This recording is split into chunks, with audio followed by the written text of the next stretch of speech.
In the rap industry, it's respected if you came from nothing and made something of yourself, but many big name rappers lied about their upbringing for credibility. Don't forget to leave a like and subscribe to the channel. I thought he was a nice guy, and now we can't, he can't be my friend. He can't come around me ever again. Do you want to win any of these items on the screen? If so, be sure to watch the whole video, leave a like, and comment the hidden message. And with that being said, let's get right back into the video. 6ix9ine.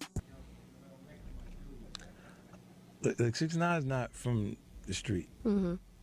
Right. It would be nearly impossible to start this list off without talking about 6ix9ine in some way, shape, or form. Because right now, 6ix9ine has proven beyond a shadow of a doubt that while he may think he grew up in the hood in some ways, he certainly didn't take that to heart when he decided to snitch on people. Up to me, blood. I got a daughter. I got music that's still hot.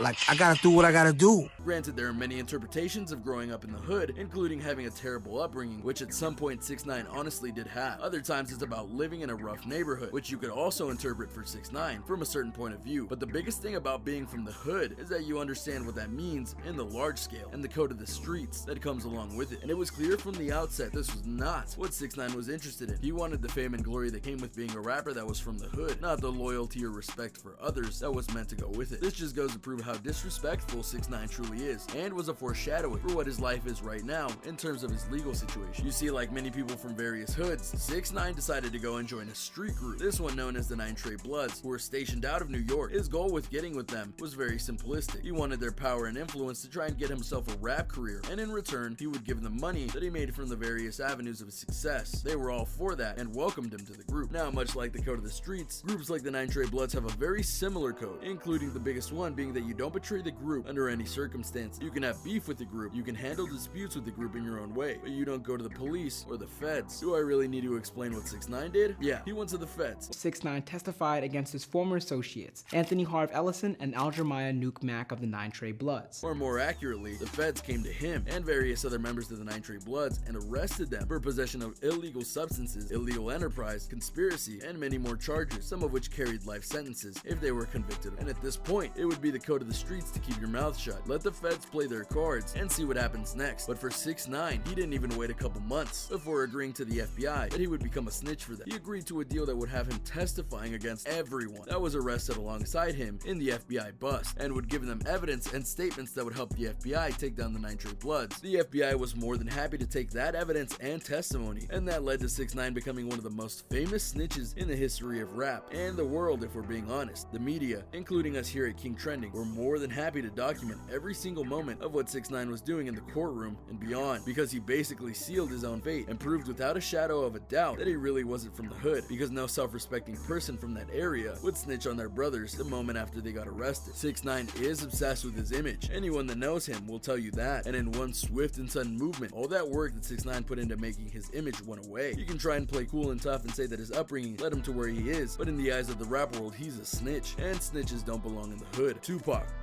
And Disney World, with Santa Claus is coming.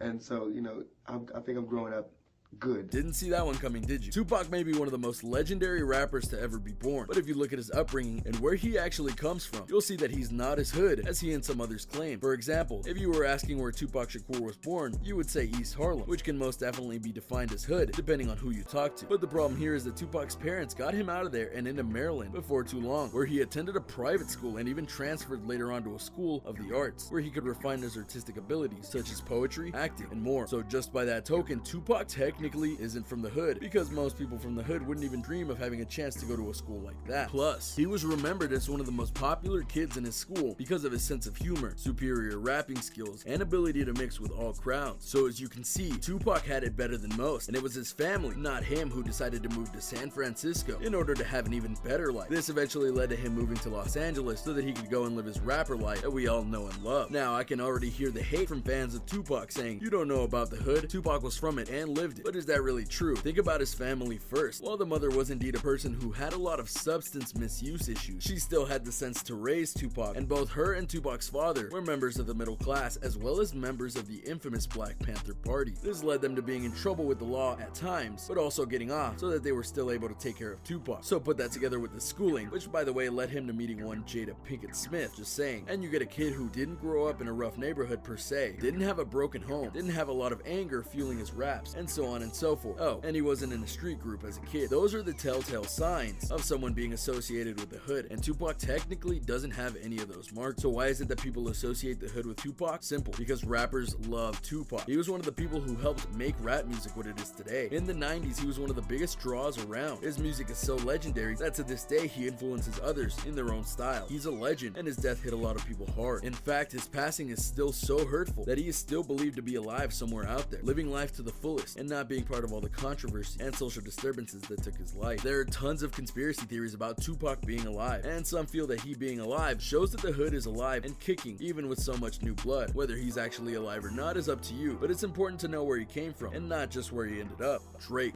You're going to see a few clever uses of the phrase faking and not hood on this list. And when it comes to the legend known as Drake, he may act hood at times, but he's honestly not. True, he's never explicitly said he was hood, and he has never been shy to talk about his hometown of Toronto, Canada. But this is another case of people believing that because of certain actions and certain songs that he has done, that he is hood. But this is another case of people believing that because of certain actions and certain songs that he has done, that he is hood, and that's a mistake. Not unlike many hood rappers, Drake was born into the world with not the best of circumstance, including having his father leave him and his mother in order to go to America to pursue his own musical career, which didn't go well. As a result, Drake and his mother had to go and live in a rather rundown area of Toronto where there were a lot of issues. But this is where the twist comes in, because unlike many in the rap world, he was given a golden opportunity not to do rap, but to do TV. He was a star on Degrassi: The Next Generation, and that led him to getting a lot of money to support his mother and himself. Eventually, that led to him getting in touch with key music people, and his career took off after that. Now, ironically enough, Drake has been known to fly off the handle and get into various fights, which you would expect from someone who grew up in the hood, but technically speaking, that didn't happen to Drake, and his upbringing was much better than most in the rapper world. 21 Savage. Yes, he was born in England, but 21 Savage says he is from Atlanta. There are a lot of gray areas, it seems, when it comes to doing things like calling yourself a member of the hood, and when it comes to 21 Savage, he kind of broke that rule in a very unique way, because for the longest period of time, rapper 21 Savage led people to believe that he was from Atlanta, Georgia, even having interviews stating that he was indeed from Georgia, even though, as we would learn in early 2019, that wasn't the case. Rather, 21 Savage is from London, England, and he was technically here illegally because the visa that allowed him to come to America was long since expired. But wait, there's more. Not only was he not from the hood, he didn't even make it into America until he was in his teens, which means that he was in London, where you could argue there are no hoods, for the vast majority of his life at present. The only reason he came to America was that his mother had a work visa, and that allowed them to get into the country. However, the visa for the mother expired, and since she didn't want to take 21 Savage back to England for whatever reason, they remained here illegally, and the deception of where they came from and where he was born in grew. But here might be the most ironic thing of all. Not only did they stay here illegally, they got away with it for many years, over a decade in fact. Plus, ICE, the immigration police, honestly didn't catch 21 Savage until after the rapper had released a music video called A Lot and did a live performance during a late night show where he sang about our nation's problems, specifically ICE. So basically, he got himself caught, which isn't the smartest thing to do, but I digress. He did get released after a massive upswelling of support for 21 Savage, as well as many people noting how terrible the Georgia ICE system is and how it mistreats the arrestees poorly and such. But at the end of the day,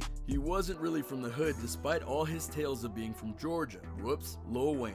Oh yeah, I'll know I'll get heat for this one because there are a lot of Lil Wayne fans out there, and there is no doubt in anyone's mind that Lil Wayne has had a very hard upbringing. He was born when his mother was just 19. His father left him, and the two then lived in a very rundown neighborhood. So by many definitions, you could agree that Lil Wayne was hood, nearly from birth. But the question here is not his upbringing, but rather all the claims that Lil Wayne has had about his hood life, including various people that he is associated with over the years, and his connections to certain acts of ferocity and all that. You see, Lil Wayne has made claims over the years that he was a part of various groups, including being a part of the Bloods and doing various acts for them. But if you look up his arrested record, not only does it refute that, it also notes that Lil Wayne had a self-inflicted accidental wound that got him in trouble, not the kind of thing that proves how hood you are. This brings us to another problem. Lil Wayne is basically a fiend with a substance misuse problem. True, he's a rapper legend, but he's baked most of the time, and recent performances have been noted to be very unfortunate in terms of song quality. It's been noted by many that Lil Wayne would prefer to just go and do various substances, of which he's been arrested for doing multiple times, than doing anything else, which has gotten Lil Wayne in all sorts of reputations that definitely doesn't play well with the hood image he's trying to maintain. And don't get me started on his tax records, it's just too painful. The point is, Lil Wayne acts tough and talks tough, but that's about it. He rarely backs up what he does, and that's not the hood life. Eminem?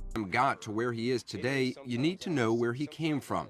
not just a broken home, but a series of them. Okay, I'll admit this one is a little tricky because when you think about the life story of Eminem and think about all the music and stuff that he has done over his very long and successful career, you can't help but think that he is hood from top to bottom, especially since he was born in Detroit, Michigan, right? Well, actually he wasn't. You see, despite being associated with Detroit more than just about any other major rapper and him actually living there right now with his ex-wife and daughter not far away from him in Detroit, he actually wasn't born there. He did grow up there in part, but not in the way you would think. So to start this story, we have to go all the way back to when Eminem was Marshall Mathers, and it's one that he uses to great effect for non-rap things, including having a very successful charity set up in his name. But back to the upbringing. When he was young, Marshall Mathers was raised by his mother due to his father abandoning him and never choosing to be a part of Eminem's adult life. Usually that would be enough for someone to call him hood, but it's a little more complicated than that, mainly because of the fact that due to Eminem's mother's inability to maintain a job for a long period of time, he was never able to be in one area all the time. He would move from state to state across the Midwest to whatever place his mother landed in, and he suffered as a result. He was an outcast at school because he kept moving around. He couldn't make friends, he was always bullied, and he had a lot of anger. It was using that anger that he started to do music, and through the underground rap movement in Detroit, where Eminem was officially born, and the rest, as they say, is history. So what's the issue with calling Eminem hood or not? Well, a lot of people associate him with the hood because of his connections to Detroit, but that's honestly not the case, because at times he barely lived in Detroit, and it wasn't until his more adult years that he really called it home, via his career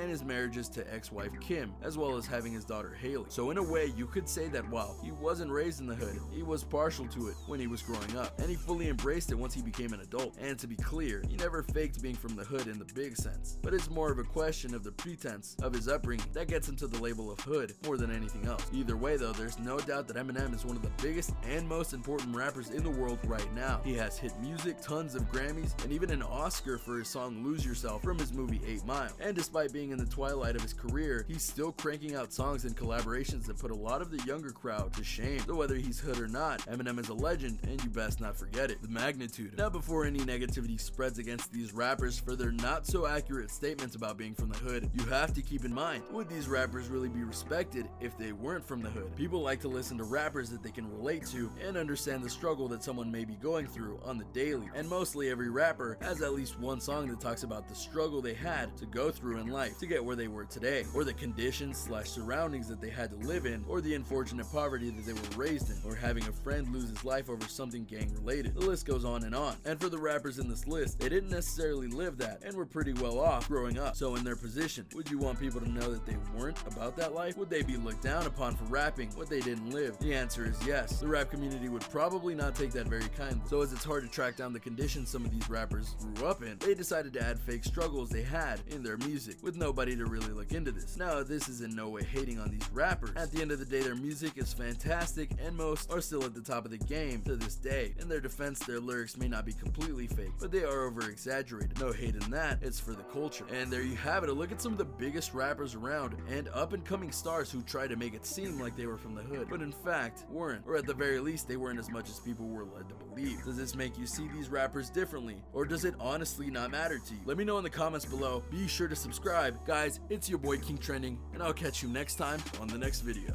A simple reminder on how to enter our brand new giveaway. We will be giving away either an iPhone X Max, the new iPad Mini, or a MacBook Pro. It's really your choice. So be sure to leave a like, comment the keyword, subscribe, and turn on notifications to enter the giveaway. It's really that simple. Go for it.